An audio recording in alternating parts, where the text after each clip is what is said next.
for the thumbnail. Y'all know what time it is. We're going to have a real conversation right now. We're going to get into it. This is going to be a real one. So don't be offended at me, but don't shoot the messenger, right? But it's going to be a real one. We're going to talk about this, all right? So let's have this discussion. Let's do that. First things first, all right? First things first, I'm Kirk Kennedy. Welcome to CNN. Let's go in, all right? We're going to have a real conversation because I was actually going to have this conversation no matter what. Like, this was, my plan was to have this conversation, and then I stumbled across a video. Now, the video, it just walked right into what I was thinking and what I wanted to talk about. This is not going to be a full-on sort of reaction video, but I want to use some of this video to make the point that I want to make, that this episode is called. First things first, I want to change my sound. I want to get right. I want to get right. So let's get right with the sound. All right. Let's have this conversation. The reason why wokeness is never going away. And it's not because of what you think. So again, we're going to just watch a portion of this video. I was going to make this video regardless of whether or not I saw this other video. But I saw this other video and I thought, they're making my point 100%. It's really fascinating. So we're going to look at this. We're going to look briefly at some of this video of, this is Matt Walsh. He's going to be talking about Ibram Kendi, who he calls him by his real name throughout. So it's hard for you to know who he's talking about.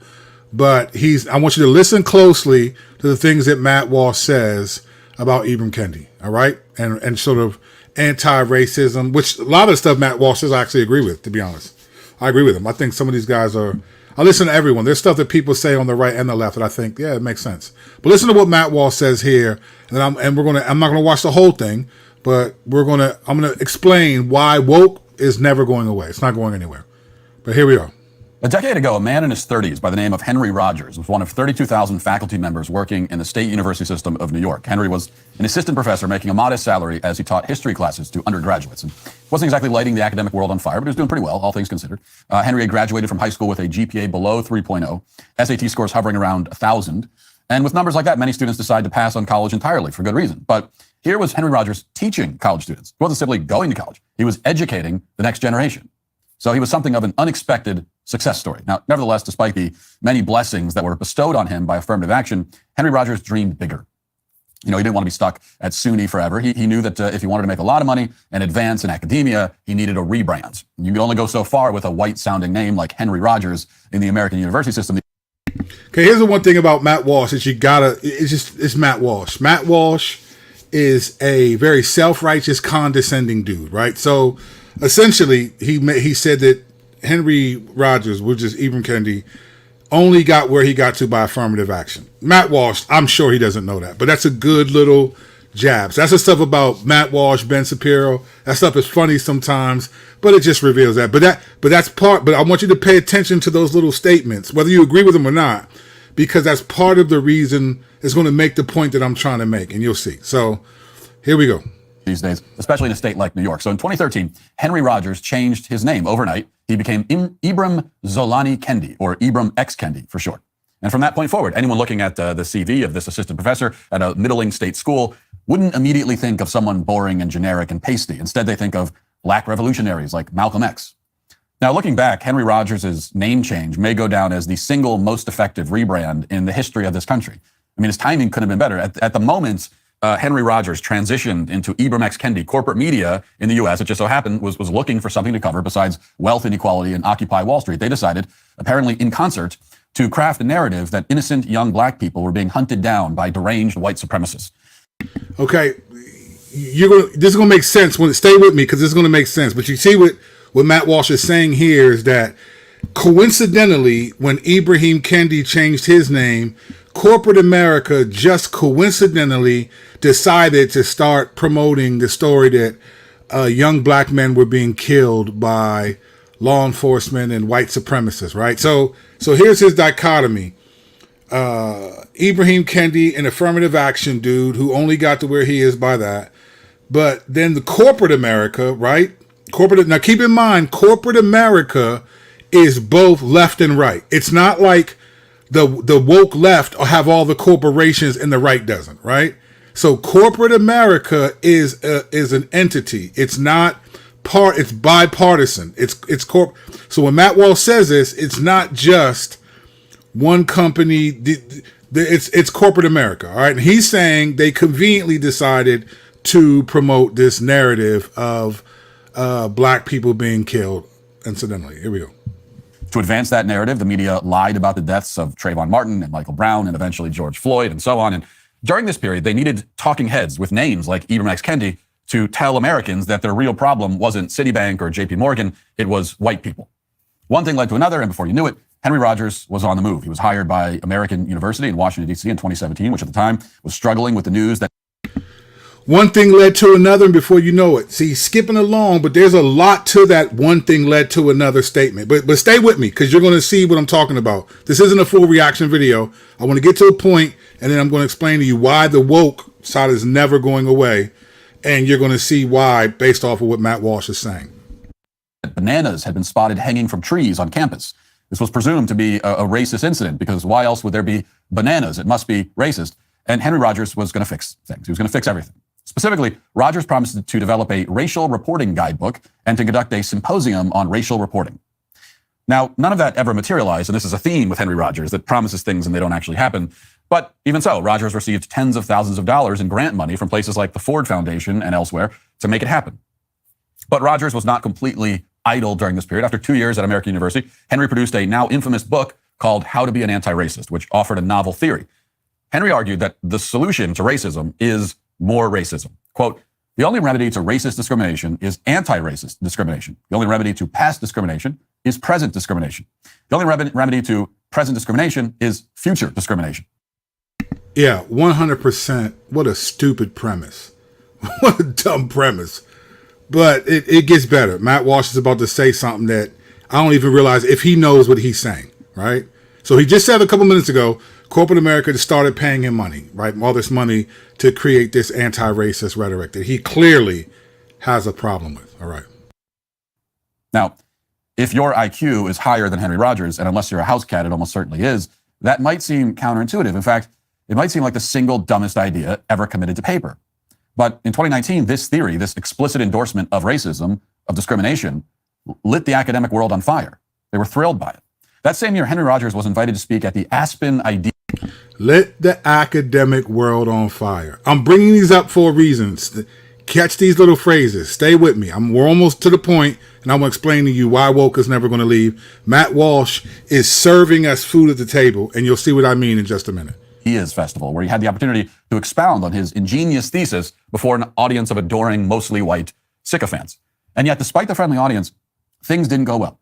And not to oversell, but this may be the single most amusing clip to come out of the entire DEI anti-racism craze. And in case you missed it at the time, you're in for a treat. Here is Henry Rogers, aka Ibrahim X. Kendi, explaining his definition of racism, or lack thereof. Listen. I'm wondering, I just finished reading Robin DiAngelo's White Fragility, and I think she did like an excellent job of defining racism as like a system of oppression as opposed to like a personal choice. It's like, it's there, you benefit from it, or you don't. That's its purpose. You talked about the importance of defining racism, but unless I missed it, which is possible, I didn't hear your personal definition. Is there one that you would offer us? Like, how do you define racism? Sure. So racism, I would define it as a collection of racist policies that lead to racial inequity that are substantiated by racist ideas. Sure. A collection of racist policies that lead to racial inequity that are substantiated by racist ideas. And anti-racism is pretty simple, using the same terms. Anti-racism is a collection of anti-racist policies leading to racial, anybody want to take a guess? Equity that are substantiated by anti-racist ideas. Thank you. Thank you for this. It's the most comprehensive talk I've seen on racism in my whole life. I really appreciate you. That's because you know. Thank you for this. This is the best. That was the most insightful thing I've ever heard. That was the greatest wisdom that has ever been passed down in the history of mankind. keep in mind that Matt Walsh took a clip. We have no idea how much conversation that dude had that Ibram Kendi said before they showed that clip. So this is how media works, right? You take a clip, you criticize it, and you make it seem like that there was nothing else that he said. Now, I'm not saying I agree with the dude. I'm just saying I want you to see this. Understand that Matt Walsh is clearly offended and upset by anti-racism, Ibram Kendi, and all of this. And he's about to expose this in one more second, and I'm going to explain to you why, based on what he's saying, he's proving it why woke will never go away. Now, this is an amazing clip for many reasons. For one thing, even in the moment, with everyone in the room on Henry Rogers' side, there's still nervous laughter when he tries to articulate the definition of the central concept animating his entire life's work. Even by the standards of woke academics, this was bad. And they all knew it. Racism is when you're racist. Well, racism is when racist things happen. Okay, thanks, Henry. That was very illuminating. Everyone just smiles and nods awkwardly because that's what academia is now. It's a grift. There's no integrity. There's no dialogue. There are no ideas at the Aspen Ideas Festival. There's just whatever that was. It's a grift, right? Academia is a grift. So now it's an attack on all academia for tolerating him. We're almost done with his part, and then we're going to talk. Now, this moment was not the end of Henry Rogers' academic career. Of course, it should have been. He's in the business of anti-racism and can't tell you what it is. There's a lot of that sort of thing going around on the left, if you haven't noticed. Criticizing Henry Rogers, though, or denying him promotions is white supremacy. So the promotions kept coming. Henry went on to spend a year as a fellow at Harvard University after that, and then he received yet another prestigious offer. Just weeks after George Floyd's overdose, Rogers was hired to lead Boston University's Center for Anti-Racist Research. Did y'all catch that? Whether you believe it or not, just weeks after George Floyd's overdose. Now that he was on drugs, did he overdose? But let's. I just want to stop here and say this. This is because this is going to contribute to the point I want to make. Stuff like that, like you have to be like. In all honesty, I think Matt Walsh is a Catholic. I thought he was Jewish, but he's a Catholic. I think supposedly. Like the thing about any kind of religious affiliation, anything connected to Christianity, Jesus, is you're about the truth. Now, truth doesn't mean that every narrative is true, but like we're about truth and we're about exposing the deeds of darkness, right? Like we shouldn't have a problem exposing reality, deeds of darkness on both sides, right? I remember when George Floyd died, Ben Shapiro and a lot of those dudes said that joint was crazy, that was just should have happened. Now, even if George Floyd overdosed, let's not forget that the officer had his knee on his back with his hands in his pockets. People were begging him. George Floyd was crying out for his mom, saying, "I can't breathe." The officer could have clearly got off of him. So even if he overdosed, to make it seem like that was just it, this is why only certain people who are conservatives will take Matt Walsh seriously, the condescension and all of that stuff. You take it seriously because you're not able to at least on some level articulate like the reality. Like that was still wrong for even if he overdosed, it wasn't like he was overdosing. He overdosed, then the cop got on his back. Like the whole world saw that. And that was what contributed. People weren't moved by anything Karl Marx said. They were moved by watching this dude die in front of them. And when he didn't have to, and the officer was happily with his knee on his back. So like even that type of stuff, whether you agree with George Floyd's drug, all that, this isn't even partisan. This is humanity, right? This isn't even about whether you're on the left or the right. This is humanity. The dude shouldn't have had his knee on his back, right? You just don't do that. If anyone did that, if anyone did it to any of your family members, you would be upset. If you have kids and you saw some adult with his knee on your kid's back, you would flip, right? So let's just at least be able to say that. But he's so offended, he's not even able to be sensible in that sense.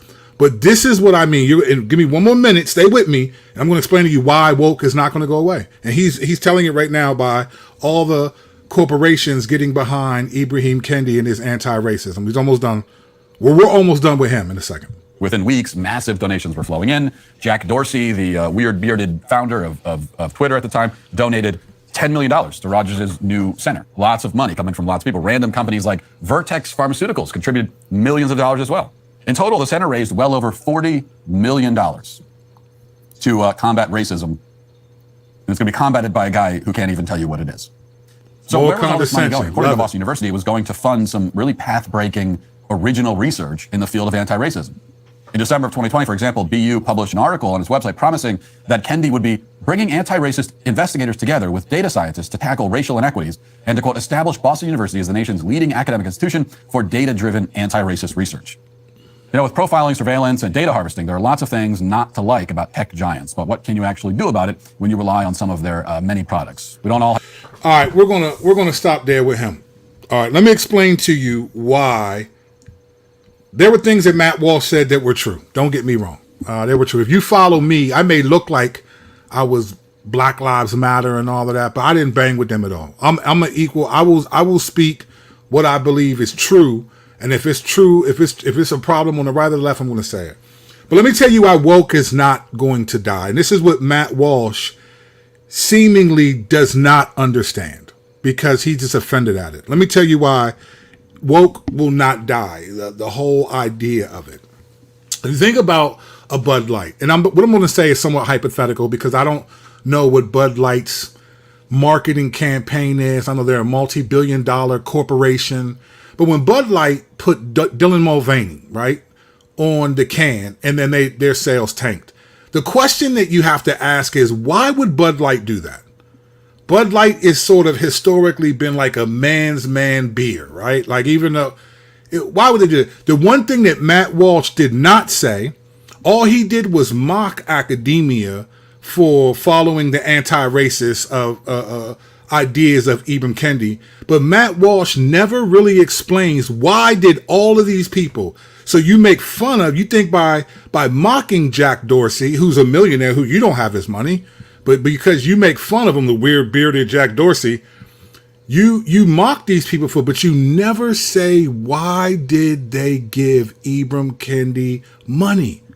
All you do is acknowledge that millions of dollars came from multiple corporations to say this. Why doesn't Matt Walsh say why? And I watched the clip. He doesn't explain why. And many of these people, they just dismiss it as they're just woke and this. No, that's not it. And this is why they don't get it. And this is why woke is here to stay. Let me explain to you what's really happening from the cheap seats, all right? Let me explain to you what's really happening. Here's the real problem. We live in a society that is governed by capitalism, which is I'm fine with that. I am not. I personally think all of the isms are all going to take advantage of people and all of that. Whether it's socialism, communism, capitalism, Western free market capitalism. There's no scriptures that say this is how we're supposed to do it, right? So honestly, they're all. I mean, they're different. Don't get me wrong. I think socialism and communism. I don't want to live in those type of regimes. But let's just be clear.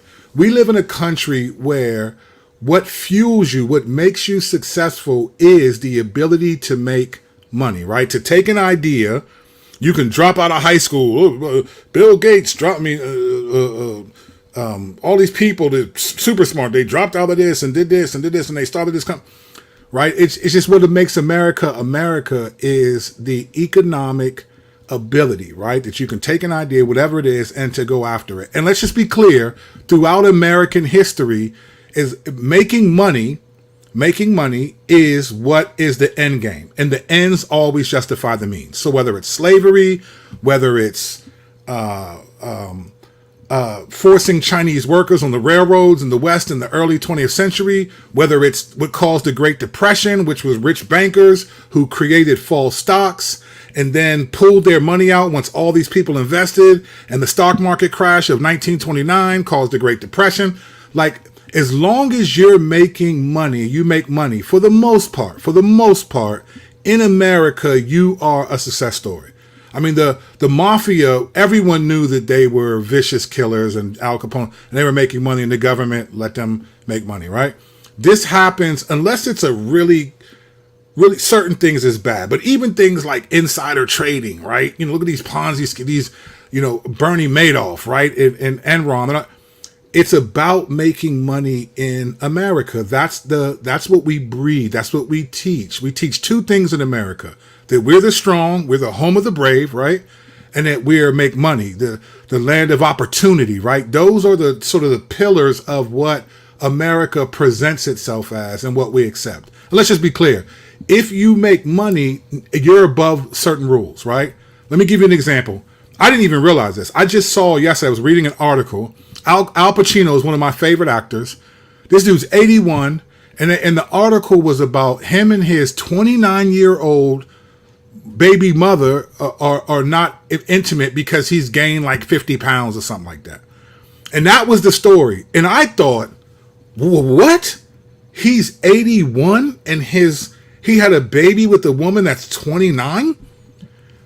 If you were not rich and famous to everyone else, now to me it's still insane. It's still wicked and crazy. That's like your great granddaughter's age, my dude.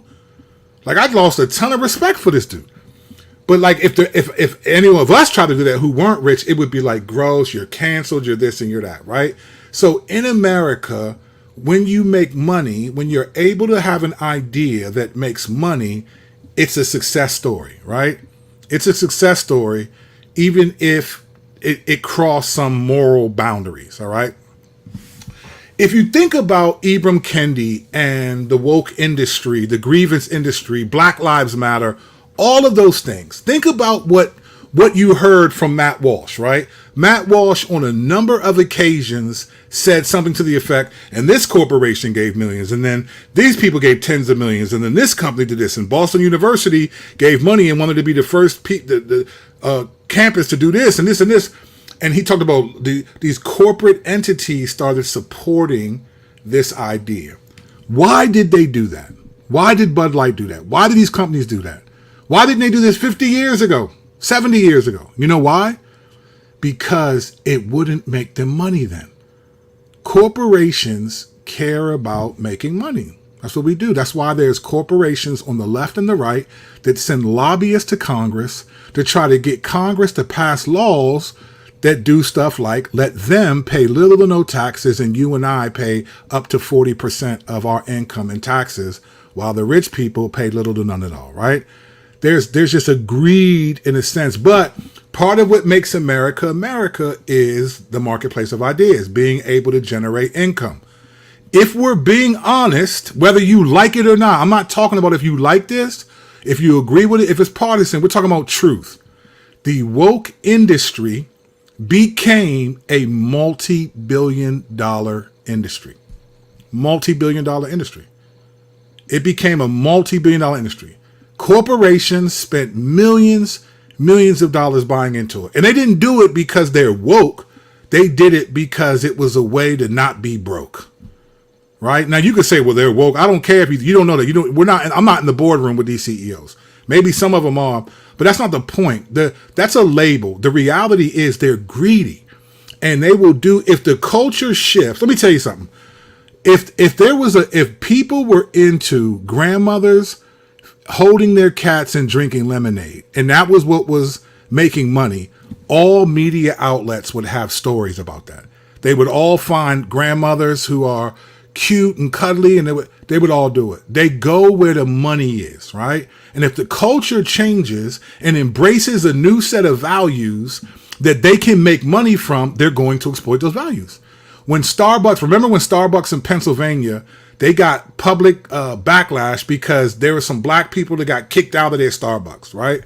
And then there were employees that wore like Black Lives Matter or some kind of pins, and Starbucks fired them for that, and they got all this backlash.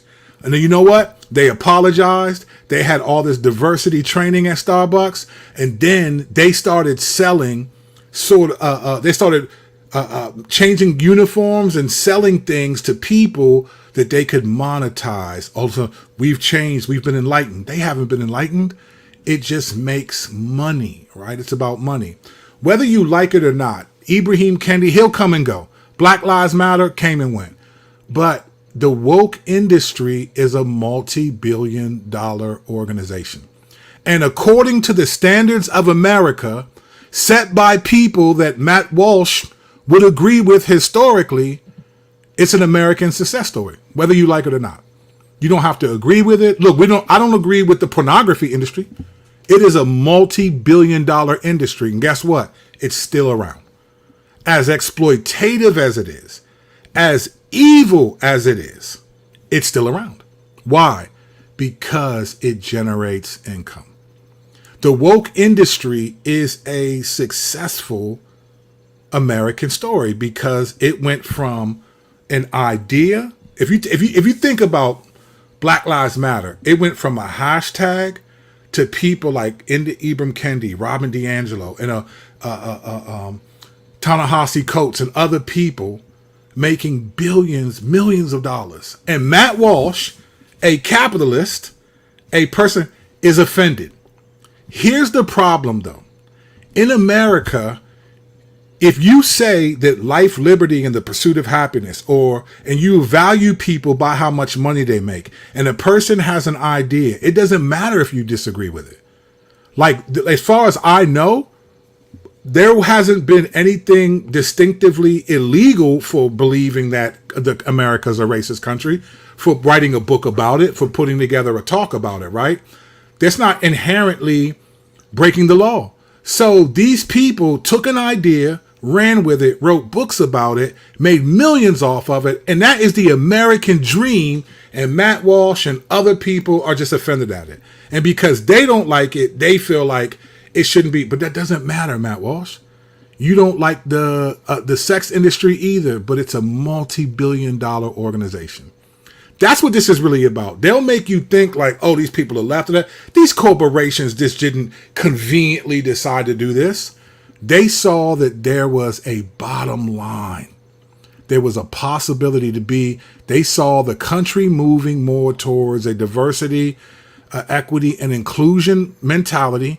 They watched all those people march when George Floyd. They watched all those videos. They watched when Colin Kaepernick was kneeling and how it affected they watched all of it and thought, hey, there's money to be made here. And they tried it and they gambled. And if they did it, they made money. Now, if they don't, they'll pull out. Bud Light put the trans dude, Dylan Mulvaney, on his camp, and they got rocked. Their stock dropped for a minute, but then it went back up. They had Kid Rock with an assault rifle shooting a bunch of big Bud Light cans when the commercial came out. Then they got pictures of him 2 weeks later drinking a Bud Light. These people are all hypocrites, right? You like what you like, it's all posturing. The reality is America as a nation, and don't tell me, oh, you go somewhere else. No, I'm not complaining about America. I'm talking about the truth of what it is. It's a country where the laws change for you when you have money. Jesus said the love of money is the root of all kinds of evil. And we see America as a country that has a love of money. People come up with ideas, even if they're evil, and they make money and they become millionaires. Let's just be clear.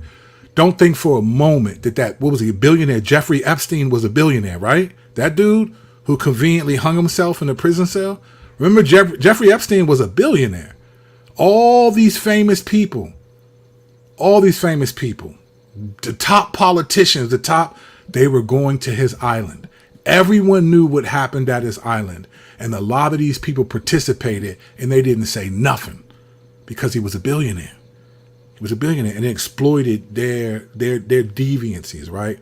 Don't get it twisted. Matt Walsh and them, you're just angry at the American dream, whether you like it or not. You're just angry at it. In the same way that you had an idea and you found a way to make money sharing your ideas that many people disagree with, so did he. So did Ibram Kendi. It's not going to go away because you call it woke and you call it left. It's about making money. Let me tell you something. And most people, I don't know why this isn't a reality for most people as it relates to how you process what happens in America. But racism is not America's original sin. It's not. I don't know why people think. I know why people think it, but it's not. Greed is. The greatest country, the greatest racist color in America is not white versus black. It's green versus everyone. It's green. Like if you can make money, then you're separated no matter what. Now there's some racism that can be attached to that, but if you can make money, if you can make green, it doesn't matter what color you are, you're going to get more advantages. You're going to be an American success story. And honestly, whether you like it or not, that's what woke was. You got to tip your hat off. Now, I thought Black Lives Matter, those women, I couldn't stand them. I couldn't stand them. And black people would get mad at me You know, it's funny, in the black community, right? We rate ourselves based on blackness is usually rated more by how street you are. Like, that's how backwards sometimes we are, but it is what it is. Like, that's why when like the Fresh Prince, when Carlton was on the Fresh Prince, what made Carlton such a funny standout character was that he acted white, right? Because black people in many ways have either been seen or have accepted this idea that blackness is connected to how street you are, how violent you are, how gangster you are, right? And we monetized that, right? There were black people that were mad at me because I didn't bang with Black Lives Matter. And I used to be like, fam, what you talking about? Like, I'm blacker than you. You're not even from the struggle. You're not even from that. Like, I'm blacker than you. Like, I let my identity as a believer be how I process things, not my identity as a black man or as this or that. I let my identity as a believer, guys. So I didn't bang with Black Lives Matter. But you know what? I tipped my hat off to them because they took a hashtag and turned it into a multi-million-dollar company, and that's what America's about. What they used to say is, don't hate the player, hate the game. This is what America is. You created a construct. Remember when Donald Trump was in a debate with Hillary Clinton and she was talking about his taxes and how he beats it? And he said to her on national TV, Dave Chappelle made a joke out of this on Saturday Night Live a couple of years ago. I remembered it. He was like, he said, yeah, I do that. I take advantage of it because you all wrote it in the books. It's a convenience that I'm taking advantage of. And he said, and you're not going to do anything to change it because the people that you are with take advantage of the same thing I do, right? Dave Chappelle made it crazy. It was so funny when he said it. But that's the truth. That's the country we live in. You all can fall victim to the left versus right and this and that. Listen, you can be like, well, the left hates the sexual acronym community. We're against those laws, man. You don't think there's no gay people, trans people that are conservatives? You don't think that? I remember watching this billionaire dude, Peter Thiel, give a speak at a Republican National Convention. And he said, I'm proud to be a gay man and for Trump. I remember these marches, gays for Trump. Man, they got y'all fooled, man. Y'all over here fighting with each other, fighting with fellow believers over which unbelievers to vote for. And both of these people are after the same thing. They may have a couple of distinctions in terms of laws that they would pass. Cool, right? But they after the same thing.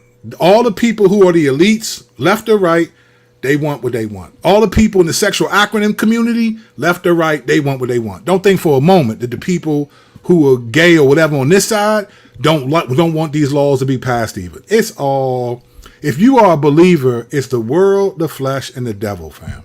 It ain't left versus right. These people, the woke industry is a success story, whether you agree with it or not. Just like I don't agree with the pornography industry and a bunch of other things. I don't agree with none of that. But it's, according to the standards of American capitalism, it is a success story. So woke isn't going anywhere. Racial grievances is not going anywhere as long as it makes money. If people will support it, if companies will get it, it's going to be there. It's going to make money. All Matt Walsh is doing is saying, I'm mad that this American success story exists. That's it. That's what happens when you build a country based on financial, economic prowess. You're going to have a bunch of people make money and do whatever they can. You know, the thing I'm going to say, I was going to actually make a video about this, but I'm just going to say this. If you've noticed in our country, you know what's changed? One of the greatest changes in our country that I don't think anybody talks about? Actually, I think I'm going to make a video about this, but I'm going to say it right now. One of the greatest transitions in our country that no one seems to talk about, I don't see this anywhere. The transition from leadership to influencership. Like, the reason why there are no more Martin Luther Kings and no more, great leaders, Teddy Roosevelt, whoever you think is a great leader from the past. The reason why there's no more of those is because the country has shifted from wanting vision to follow leaders to influencers, right? Influencers are about branding and marketing. Leadership is about casting a vision and leading people to that particular place. So the March on Washington, Martin Luther King, right? We only, you don't want a place where my children will be judged by the color of their, content of their character, not by the color of their. That's leadership. Like, I'm leading you to this place. But influencers, this is an influencer country now. It's not a leadership country. This is why you can be called like a public figure. What in the world is a public figure, fam? Like, some people like, Kurt, you're a public figure. I'm a quasi-public figure. What is that? Like, you can make money being on YouTube, just sharing your thoughts. You're just a influencers, and influencers are about personal branding. Leadership is about personal vision. It's about vision, right? The vision of a leadership is to change whatever this is, right? This is why Apple's struggling, because Steve Jobs was a visionary. He was a leader. Tim Cook is about branding. He's an influencer. That's why they just give you these minimal updates, and they make you think because of the presentation is amazing. And I fall for it. I got an Apple. This is my ecosystem. But you fall for it because we're living in a branding society, not a leadership society anymore. Matt Walsh, he says a brand. His brand is him. It's Ben Shapiro has a brand. Candace Owens has a brand. All these people, Abraham Kennedy, Robin DiAngelo, all these people have a brand. Their brand is them. This is why we say like and subscribe to the channel. Hit the like button, man, for the algorithm. We act like, now you don't care. But what do you care about the algorithm for me, right? No, it's just we're all about branding now. It's marketing everything. And if you really want to make change in society today, you're not going to do it through historical, traditional leadership. It's going to be through branding. Let me prove this to you. This last thing I'm going to say, I promise. I'm talking too much, man. Y'all don't pay me enough for this. I don't see no super chat, no nothing around here. Let me prove this to you. This is all about branding. This last year's Super Bowl, right? This last year's Super Bowl. Now, as a kid, for years, I remember hearing stuff like, during the Super Bowl, millions, so many people are watching that it would cost like, I remember hearing like $1 million a minute or even a second. It was a lot of money for companies to advertise during the Super Bowl, because that was when the majority of the world was watching. And the best commercials, I mean, I grew up, I love marketing and advertising. I used to, if I wasn't a pastor, I would want to work for the ad council or some marketing advertising, right? If I wasn't that. But all the commercials used to be crazy. Like the Super Bowl used to be, I want to watch the game. Depending on who the halftime show is, I want to see that. But then I want to see the commercials, right? But this past year, the commercials have been whack. But you know what happened this past year that was different than all the other like the last 5 years? The commercials weren't that good, but you know what they had? Branding. There would be Super Bowl commercials. Go back and look at this. Just go back and Google Super Bowl commercials 2023. They're just layered with celebrities. I'm talking about, and there's always been a celebrity or two here and there, but I mean, I was shocked. You'd see like celebrities that I know. So what they did was they paid a ton of money to those celebrities because it's about branding. It's branding. I get more hits about Kim Kardashian's bangs are having people shut down the internet. How does her hair shut down the internet? It's all about brand. We don't have a leadership culture anymore. It's a vacuum. It's a vacuum. It's all about influencers. And so now we're just following whoever. We really are a culture of a sheep without a shepherd. It's all branding. There's no leadership anymore. And so that's why you'll follow a YouTuber more. You'll trust a YouTuber more than your pastor, or you'll trust someone who has followers on some social media. You'll think they have more work than someone who actually has more integrity than them, right?